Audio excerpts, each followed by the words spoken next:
ভ্রমর কয়ো গিয়া শ্রীকৃষ্ণ বিচ্ছেদের অনলে অঙ্গ যায় জ্বলিয়ারে ভ্রমর কয়ো গিয়া।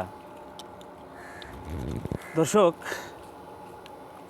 আমার এই বাহিনী নিয়ে আমি শুরু করছি রাসেল ভাইপার কিভাবে ধ্বংস করা যায়। আমি পরিকল্পনা শুরু করছি। আপনাদেরকে একটা গল্প শোনাবো, তার আগে এদেরকে খাওয়াই দিই। এরা আবার না খাইলে এরা আবার কথা শুনবে না, এরা অনেক খারাপ। হ্যাঁ, মূল গল্পে আমরা আসব। খাও, একটু অপেক্ষা করেন, এই বাহিনীদেরকে আগে খাওয়ায়, এরা আবার আমার পিছু ছাড়ে না তো। ধরো, অনার্স পাশ করা এক যুবক চাকরির আশায় ঘুরতে ঘুরতে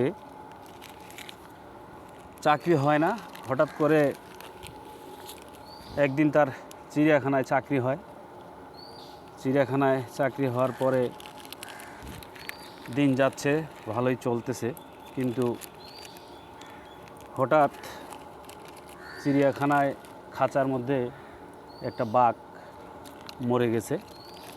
এখন বাঘ মরে যাওয়ার পরে খাঁচা শূন্য, চিড়িয়াখানায় দর্শনার্থী নেই। এখন চিড়িয়াখানা কর্তৃপক্ষ তো হতাশ, বাঘ নেই, শূন্য খাঁচা পড়ে আছে। এখন কিভাবে কি করা যায়? তো যুবকরে বলল যে, যুবক, বাঘ তো খাঁচার মারা গেল, বাঘ তো নেই, দর্শনার্থী তো নেই, এখন কি করা যায়? তো যুবকরে বলল, তুমি যদি বাঘের পোশাক পরে বাঘের খাঁচায় বাঘের মতো গর্জন দিতে পারো, বাঘের মতো অভিনয় করতে পারো, তাহলে তোমার বেতন হবে 2000 টাকা, তোমার বেতন আমরা বাড়াই দেব। যুবক তো যেই কথা সেই কাজ। এই সর, ওদিক যা, হাট,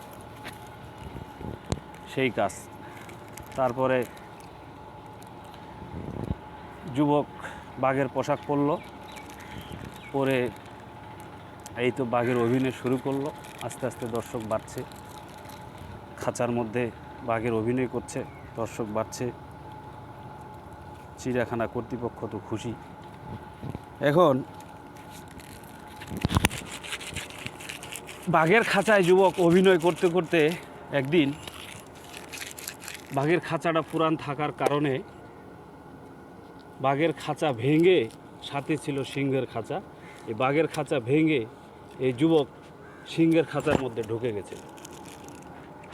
ঢুকে যাওয়ার পরে এখন যুবক চিন্তা করে, হায় হায়, এখন তো আমার মৃত্যু ছাড়া কোনো উপায় নেই, সিংহ তো আমাকে খেয়ে ফেলবে। এখন খাঁচার এক কর্নার মধ্যে গিয়ে যুবক চুপচাপ বসে আছে। সিংহ আস্তে আস্তে কাছে আগাচ্ছে।